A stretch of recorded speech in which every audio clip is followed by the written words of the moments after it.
as a communications specialist looking at the Carlos Yulo family saga, ginamit ko na yung term na saga kasi para ka nanonood talaga eh, no? The Saga talaga. continuity, di ba? Let's talk about the winners and losers. Meron bang nanalo rito o puro talo? Sa totoo lang, ha? And baka mababash ako dito. Only one winner. There's only one winner, honestly, in this whole saga, if you look at it. No? Because the first winner was the first loser. The biggest loser here are the Filipino people.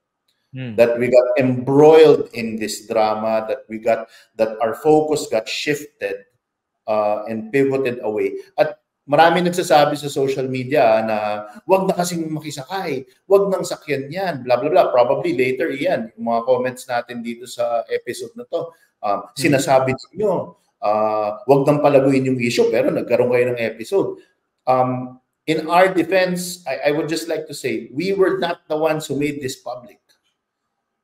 We were engaged. We were drawn in. So, in as much as that is concerned, talong-talo ang sambayan ng Pilipino dito dahil imbis na nagkaisa tayo at sinelebrate natin yung pagkapanalo ni Carlos, naging ganito yung focus.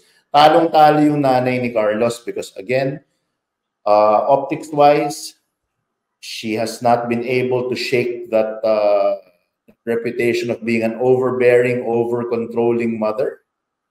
And there is some trail, there is some aftertaste of her seeing her kids as investments rather than children. May ganyan. Allegedly, at least allegedly. Allegedly, purportedly, supposedly.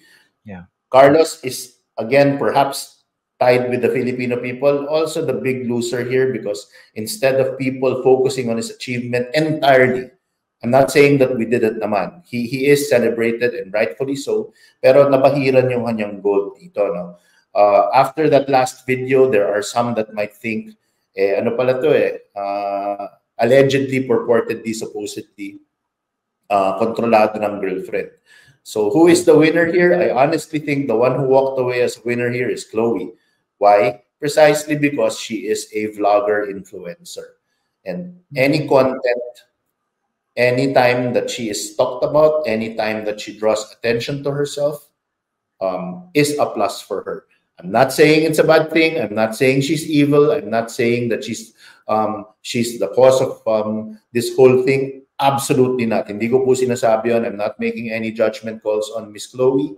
But if you just do our game theory, in terms of optics, messaging, perception, ang big winner lang dito yung Chloe dahil siya lang nakinabang dito sa saga na to. From a PR perspective, no? Because content creator siya. So whatever drives content towards her way is a plus to her.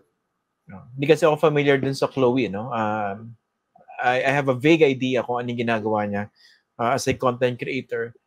Would it be fair also, kasi isa ko naisip na big winner dito, yung mga media organizations, pati mga fly-by-night social media accounts that have been propagating, spreading this content and fanning this controversy even further? Again, a very astute point, Ian Esguerra. Yes, so ang big winner dito, for the very same reason why Chloe is the winner, are those who have created or have managed to create content out of this to put more eyeballs and engagement in their respective sites. Again, it's very sad na umabot tayo sa ganitong punto.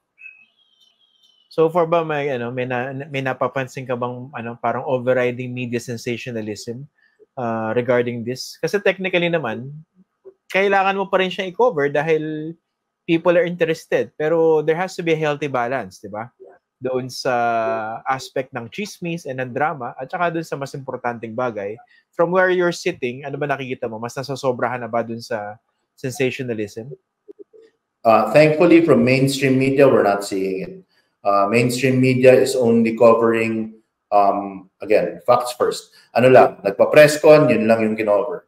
Presscon. Yulo releases video to answer mother's allegations. Yun lang. So they're reporting it, not so much editorializing it, but on social media, holy cow, sky's the limit. Again, nagpiesta yung mga content creators na kung ano-ano na, dinig up na yung mga past post ng nanay, yung mga alleged screenshot, screen conversations, pati yung group chat ng Yulo family.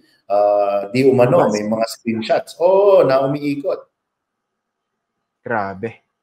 Kung ikaw yung pamilya, medyo ano, no? Parang it leaves a very bad taste in the mouth, to say the least, no? Well, alam mo, Ian, merong, I will quote a very, very wise person who once said, play stupid games, win stupid prizes.